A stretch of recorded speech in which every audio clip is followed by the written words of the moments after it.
ভাই সুদের ভয়াবহতা কি বলবো, শুধু একটা কথা বললেই যথেষ্ট। আল্লাহর জমিনে যত হারাম আছে, যত হারাম, কুকুরের গোশত খাওয়া হালাল না হারাম? শুকরের গোশত, মদ, মরা পশু সব হারাম না? যত হারামের তালিকা আছে এর মধ্যে সবচেয়ে ডেঞ্জারাস এবং ভয়াবহ হারাম এটা হলো সুদ। এত মারাত্মক হারাম, এটা আবার বোঝা যায় না। সুদখোররে যদি 1 কেজি আপনার কুকুরের গোশত অথবা শুকরের গোশত রান্না করে ভুনা করে দিয়ে আসেন, সুদখোর বলবে নাউজুবিল্লাহ নাউজুবিল্লাহ, এটা কি খাওয়া যায়?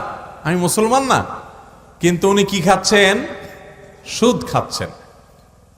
অনেক গ্রামে মানুষ এরকম সুদে লোন নেয়, সুদে বিভিন্ন কারবার করে, এনজিওর কাছ থেকে, অমুকের কাছ থেকে, তমুকের কাছ থেকে সুদে টাকা নেয়, আছে না নাই?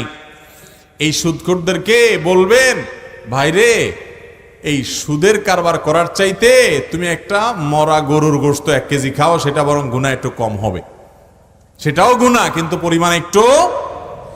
অন্য কোনো হারাম খেলে আল্লাহ তাআলা এত ভয়াবহ কথা বলেন নাই।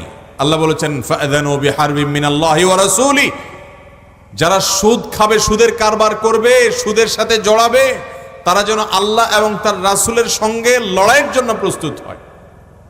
নিজের আপন মায়ের সাথে কেউ জিনা করলে এই যত খারাপ, যত ডেঞ্জারাস, এটা যত বড় পাপ, সুদের অপরাধ তার চাইতে অনেক বড় পাপ।